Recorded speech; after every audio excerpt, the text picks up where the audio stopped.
Olá, olá, sejam todos muito bem-vindos. Você que está se preparando para a prova da PCMG acaba de chegar no lugar certo. Sou professora Maiara e vim trazer uma dica de direito administrativo para a sua prova.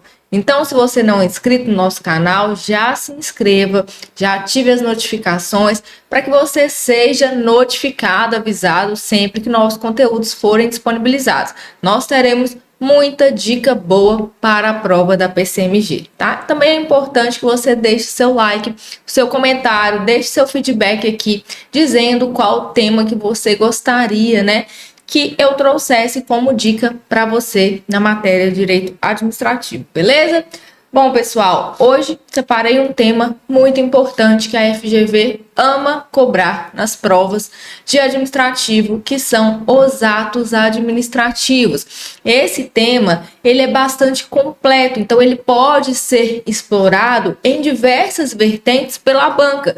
Por isso que ela gosta tanto dos atos administrativos, tá? Mas fiquem tranquilos que nós vamos trabalhar aqui com os principais conceitos do tema como forma aí de agregar nos seus estudos, tá? Porque o nosso objetivo realmente é fazer com que vocês sejam aprovados. Então, se você quer, né, no ano de 2024 aí, aliás, a prova que será em 2025, né? Então, se você quer ser aprovado, é aquele dia lá de janeiro de 2025, fique com a gente aqui no canal do Vale Concurso. Então, vamos começar. O Instagram tá na tela. Se você quiser seguir, fique à vontade, tá?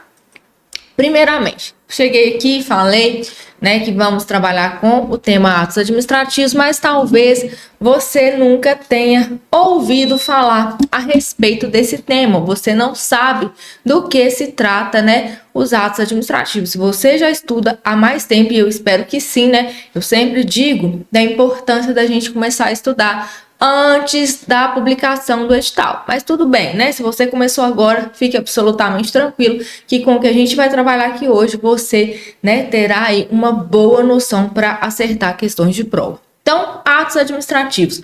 O conceito, gente, a administração pública, ela manifesta a sua vontade, tá? Então, ela se utiliza dos atos administrativos como meio para tal. Então, né, o conceito aí bem básico de atos administrativos nada mais é do que uma manifestação unilateral de vontade por parte da administração pública. O conceito que está na tela é um conceito doutrinário mais completo.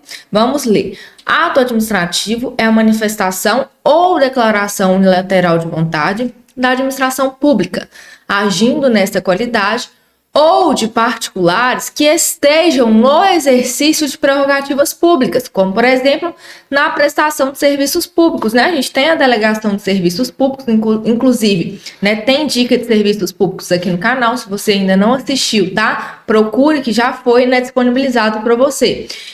Em conformidade com o interesse público, que produzem efeitos jurídicos na esfera administrativa, estando sujeitos ao regime jurídico de direito público e ao controle do Poder Judiciário. Então, vejam bem, né? A gente tem uma manifestação aí, ou uma declaração de vontade por parte da administração pública, de forma unilateral, ou também pelos, né, particulares que estão no exercício ali de alguma função pública, de alguma prerrogativa pública, como acontece na delegação de serviços públicos. E esses atos, eles são manifestados sob o regime de direito público, já que o direito administrativo é um ramo do direito público. E os atos estão sujeitos no que diz respeito ao controle de legalidade. O judiciário pode fazer este controle, beleza? Então, né, superado aí esse conceito inicial, a gente precisa diferenciar atos administrativos de fatos administrativos e de fatos da administração, porque isso consta de maneira expressa no seu edital, né? E como eu disse aqui, o objetivo é fazer com que você, né, acerte as questões. Se você também tem interesse em adquirir nosso curso completo, o QR Code está na tela para você. Então, fatos administrativos, tá, gente? Olha só. Lá no direito civil, é comum a gente ter, né, uma distinção entre o ato jurídico e o fato jurídico, tá? Enquanto o ato jurídico ele vai consistir numa manifestação de vontade, né? Aqui nós estamos falando de uma manifestação de vontade de um particular, né? Já que a gente está utilizando o conceito do direito civil.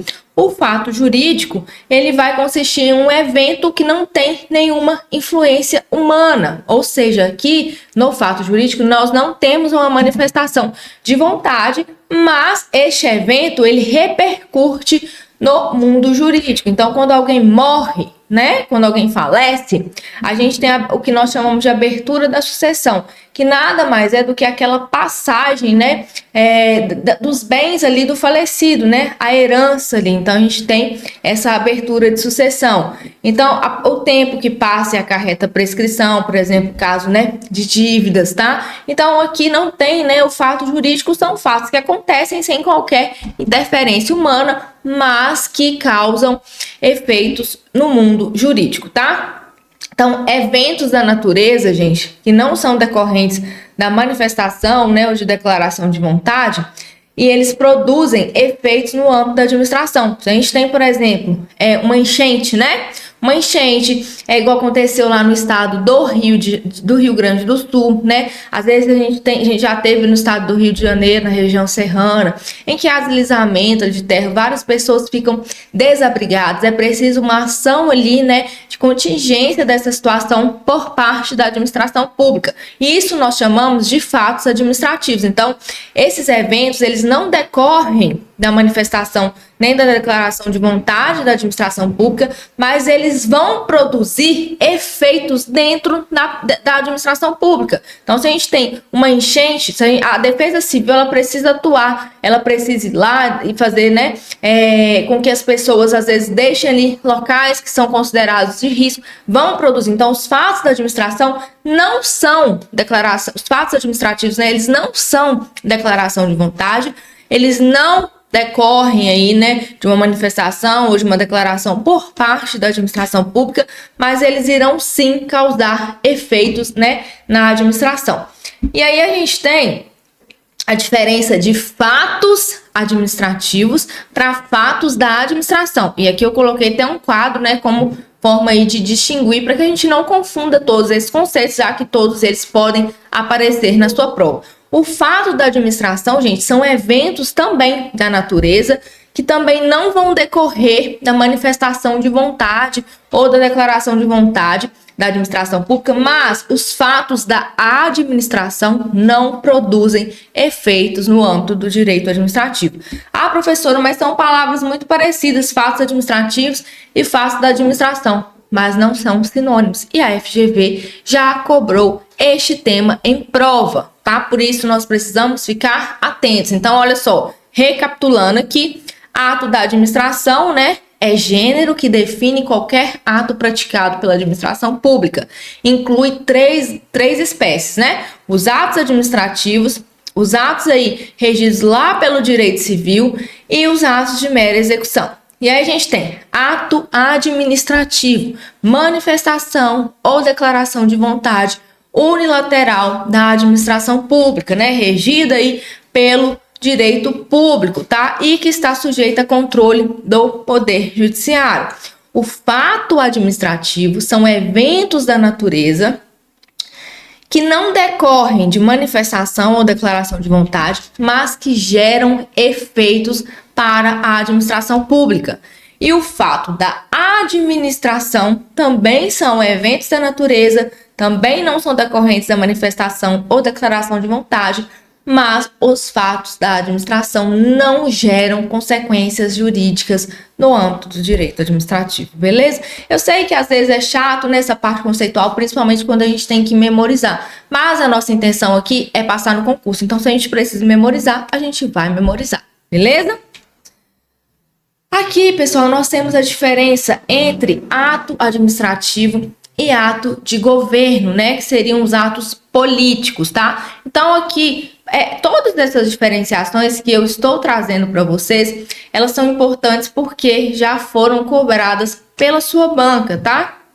Então, olha só, os atos administrativos, né? Eles são elaborados, eles são editados no exercício da função administrativa e eles se inserem dentro do direito administrativo, dentro da matéria que a gente está aqui estudando, tá? E eles são, né, exercidos aí de forma típica principalmente pelo poder executivo e pelos poderes legislativo e judiciário de forma atípica, tá? Então, qual que é a função, né, típica do poder executivo? Não é a função administrativa? Sim, mas os outros poderes, né, o legislativo, a função típica dele é legislar e fiscalizar, mas de forma atípica, ele também, né, produz atos administrativos, quando, por exemplo, concede as férias de um servidor do poder legislativo, a Assembleia Legislativa concedendo férias-prêmio para um servidor. Aquilo é um ato administrativo. Da mesma forma, o Poder Judiciário, que a função principal do Judiciário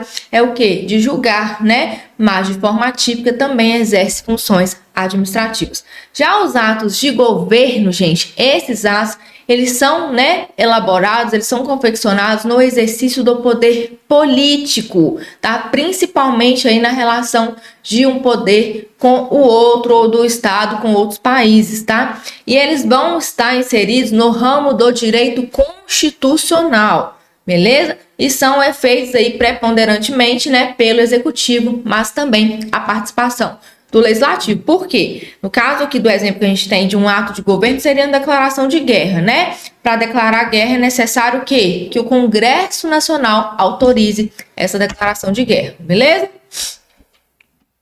Silêncio administrativo. Gente, o que seria este silêncio administrativo?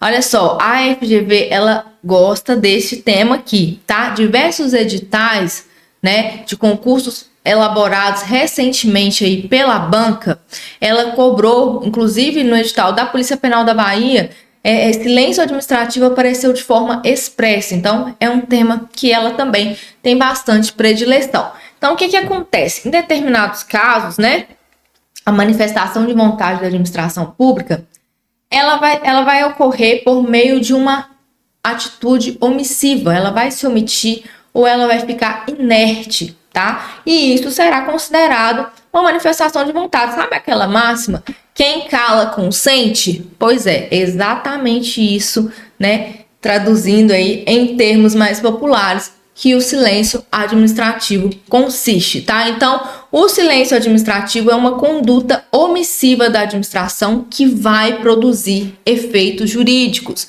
Nem toda conduta omissiva da administração pública é considerado silêncio administrativo, tá? Então, o que é o silêncio administrativo? É uma conduta omissiva por parte da administração pública que produz efeitos jurídicos, tá? E para que esses efeitos jurídicos eles sejam produzidos, é necessário haver previsão em lei, já que a gente tem, né, o princípio ali da legalidade, tudo, né, que rege aí a administração, toda atuação é determinada em lei. No caso de omissão, essa omissão que vai gerar efeitos jurídicos, que vai ser considerado silêncio administrativo, ela também precisa estar prevista em lei, beleza?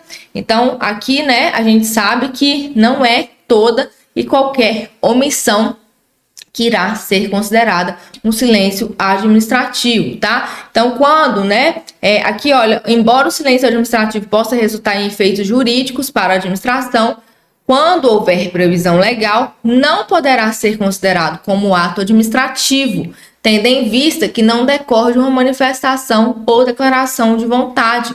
Deve ser considerado um fato administrativo, tá? Então, aqui no silêncio administrativo, embora essa omissão, essa inércia da administração, ela gere efeitos jurídicos quando há previsão legal, isso não é um ato administrativo, já que, né, uma das elementares do conceito de ato é justamente essa manifestação, essa declaração de vontade. Aqui nós não temos, por isso que no silêncio administrativo será considerado um fato administrativo e não um ato administrativo. Ficou claro, gente? Isso ocorre muito. Às vezes lá a gente pega, por exemplo, a lei do processo administrativo, né, em que há prazos, salvo engano, no artigo 56 tem um prazo que a administração precisa se manifestar, e caso ela não se manifeste, né, é um prazo, por exemplo, de 10 dias. Se ela, a disposição legal diz o seguinte, não havendo, né, manifestação da administração nesse lapso temporal, considerar-se-á tacitamente aprovado, entendeu? Então, assim, é uma omissão,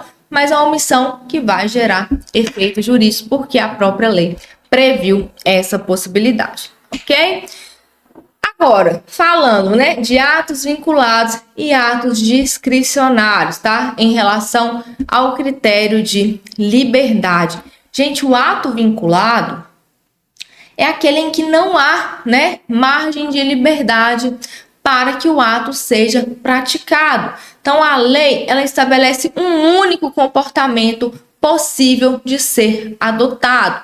Então, aqui nós não temos, né, possibilidade do juízo de conveniência e oportunidade, igual ocorre no ato discricionário. Então, essa é justamente a diferença entre o ato vinculado e o ato discricionário. Por quê? No ato discricionário, nós temos uma margem de liberdade. A lei, ela vai ali tangenciar, né, de forma que o gestor, o administrador público, ele pode transitar ali entre esses limites. Então, há uma margem de liberdade em relação à conveniência e à oportunidade da prática do ato, tá? Então, isso cai bastante em prova. Isso já é um tema, assim, batido, né? Todo mundo que estuda direito administrativo sabe que quando a gente fala de discricionariedade, de poder discricionário, de ato discricionário, nós estamos falando, né, justamente dessa margem de liberdade em relação à conveniência e oportunidade. Por outro lado, né, o ato vinculado, não existe margem de liberdade, nós só temos, né, um comportamento possível de ser adotado, porque a lei assim o diz, beleza?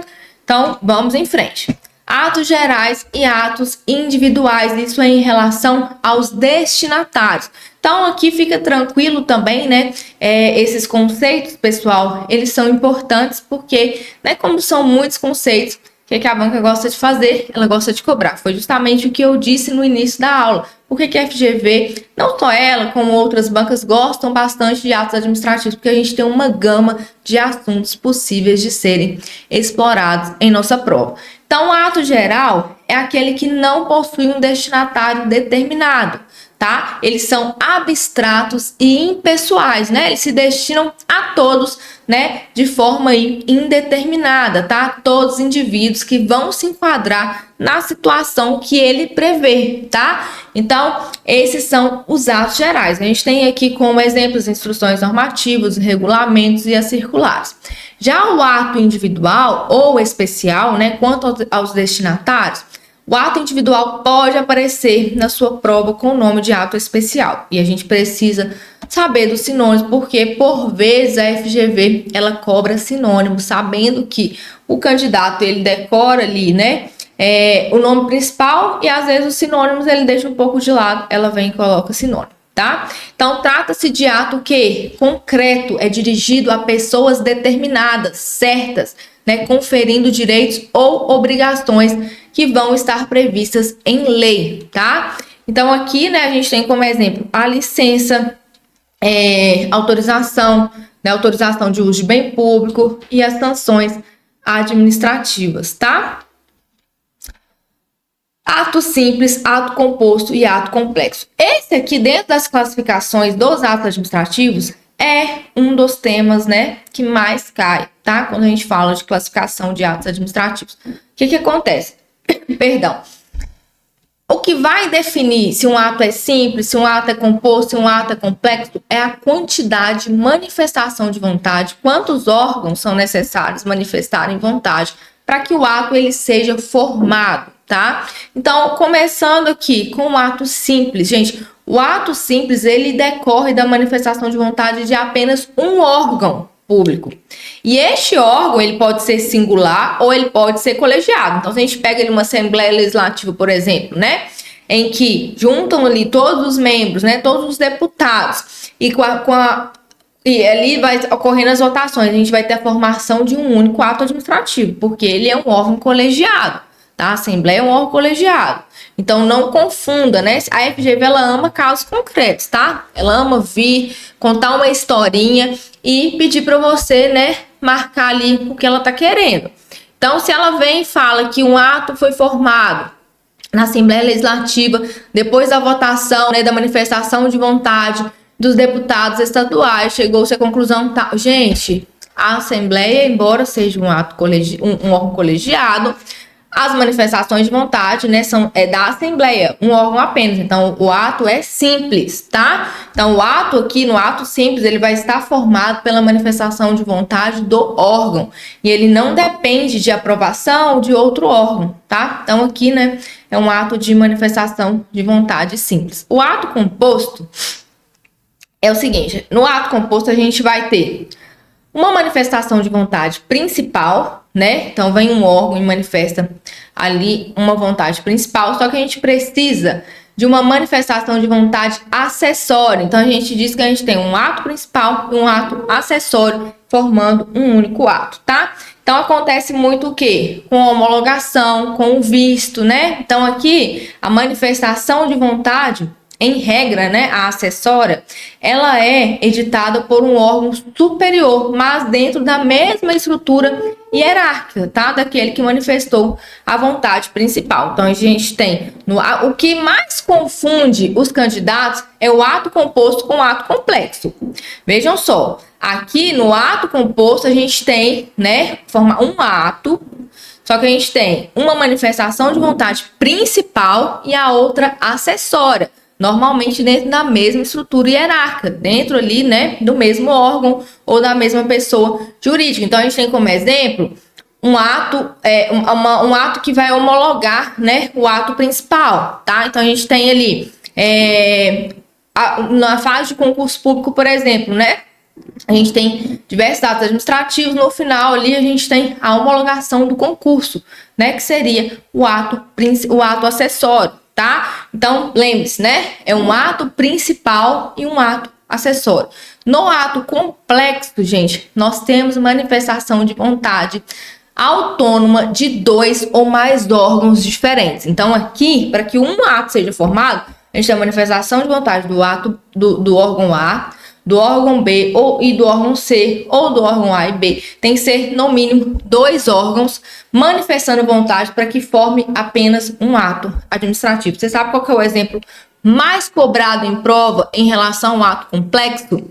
É a aposentadoria de servidor público, tá? Por quê? Para o servidor público aposentar, é necessário a manifestação de vontade do órgão do qual ele faz parte, dizendo que ele preencheu os requisitos, né, para a aposentadoria, e depois é necessária a manifestação de vontade do Tribunal de Contas, dizendo que os requisitos estão ok, né, que a aposentadoria está beleza, tá? Então, a manifestação de vontade do órgão do qual o servidor faz parte e do Tribunal de Contas, formando um único ato, que é o ato de concessão de aposentadoria para o servidor público. E por que eu estou citando esse exemplo da aposentadoria? Porque ele é o que mais cai quando diz respeito ao ato complexo. E como a FGV ama casos concretos, é bem capaz ela trazer lá fulaninha, depois de preenchidos os requisitos para aposentadoria, o órgão, né, manifestou a vontade dizendo que estava ok e remeteu ali para o Tribunal de Contas, né, manifestar a sua vontade.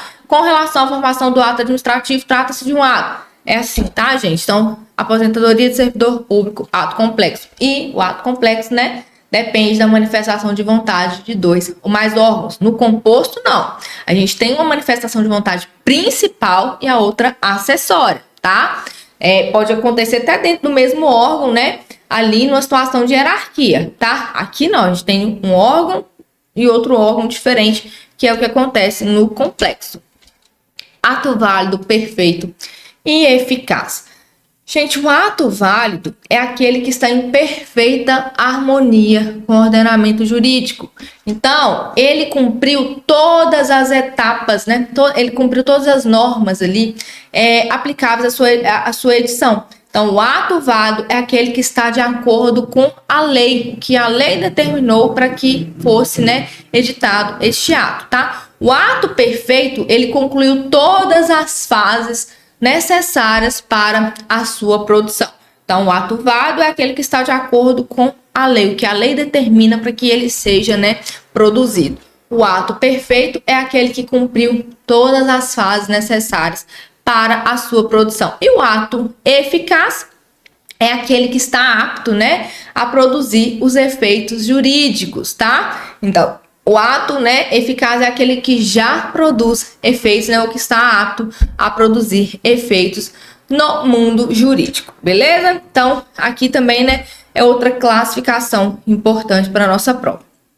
Ato administrativo, né, ele vai produzir efeitos típicos e atípicos, tá? Então, os efeitos típicos, ou também chamado de efeitos próprios, são os efeitos principais do ato que está previsto em lei, tá? E ele vai decorrer diretamente do ato, né, administrativo. Então, ali, né, o ato de demissão de um servidor público, né? O efeito típico é a própria demissão, né? E os efeitos atípicos, ou também chamados impróprios, né? São os efeitos secundários que o ato vai produzir. Então, o efeito típico ou próprio são os efeitos principais decorrentes da lei. E os efeitos atípicos ou impróprios são os efeitos secundários. E esses atos atípicos, né, esses efeitos atípicos, eles vão se subdividir em efeitos preliminares ou efeito podrômico do ato administrativo, já foi cobrado em prova, tá? Então, efeitos preliminares ou efeitos podrômicos.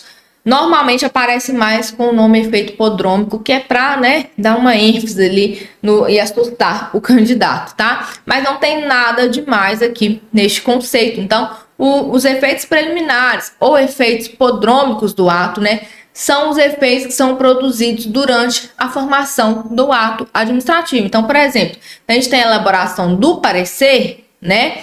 Quando sujeito a controle de outro órgão, quando esse parecer ele está sujeito a um controle, ele produz o efeito de obrigar a emissão do ato de aprovação ou de rejeição do parecer pela autoridade superior. Então, isso é o efeito podrômico, o efeito preliminar. O ato ele está sendo produzido e durante a sua produção ele está gerando efeitos. Então, aqui o exemplo, né, que a gente tem aí mais elucidativo é do parecer. O parecer, gente, que estiver sujeito a controle, ele vai obrigar a autoridade superior ou a aprová-lo ou a rejeitá-lo, tá?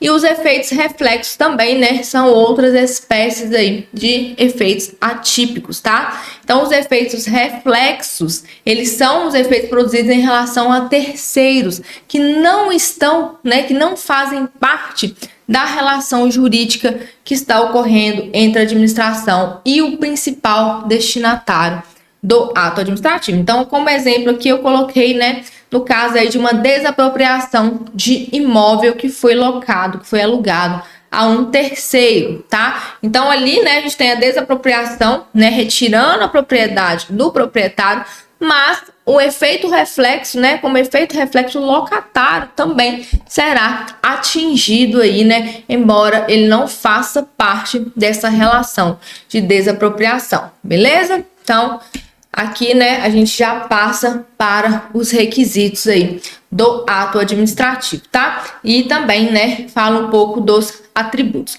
Olha só, os requisitos, gente, nós temos, né, como requisito aqui dos atos administrativos, o que nós chamamos de COFIFOMOB, né? É uma forma aí de ajudá-los com a memorização desses requisitos. Podem aparecer com o nome de elementos também. Inclusive, eu vi questão da FGV ontem, em que ela cobrou, né? São requisitos ou elementos dos atos administrativos, e aí, né, ela cobrava, tá? Dessa forma. Então, você precisa saber que os requisitos também podem aparecer com o nome de elementos dos atos administrativos.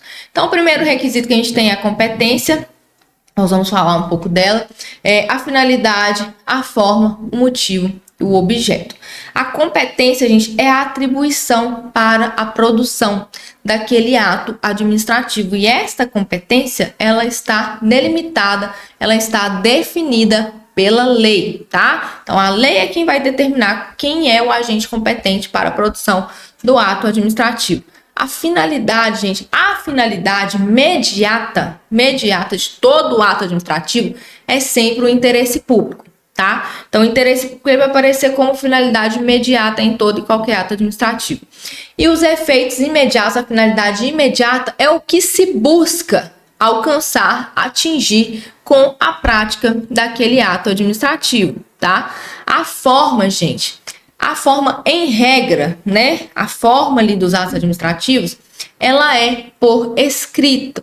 Mas podemos ter, né, qualquer outra forma, como por exemplo semáforos, placas de trânsito, tá? Faixas de pedestres, apitos, tudo isso são, né, atos administrativos. Quando o guarda de trânsito ele está lá organizando o trânsito, ele está lá, né, usando seu apito, isso é uma manifestação de vontade da administração, né? Isso é uma forma aí do ato administrativo. E olha só, a motivação, gente, ela está dentro, tá, da forma e não do motivo. Cuidado, porque a FGV já cobrou isso. Então, quando um ato ele não tem motivação, o vício dele é de forma, não é de motivo. Vi uma questão também dessa da FGV. Nós vamos ter dica de questões aqui de atos administrativos, tá? Então, né, se você quer continuar assistindo nossas dicas, se inscreva no canal se ainda não se inscreveu. O motivo, gente, o motivo é a situação de fato ou de direito que vai justificar, né, a prática do ato. Por que o ato está sendo produzido, tá? E o objeto é o conteúdo do ato administrativo, né? São os efeitos imediatos ali que o ato irá produzir. E aí a gente tem também os atributos ou as características. Pode aparecer com os dois nomes na sua prova, né? Atributos ou características. Então a gente tem a presunção de legitimidade e de veracidade, né? Todos os atos administrativos, eles nascem com essa presunção de que eles estão de acordo com a lei, de que eles são verdadeiros. É uma presunção relativa, porque admite prova em contrário, tá? Autoexecutoriedade.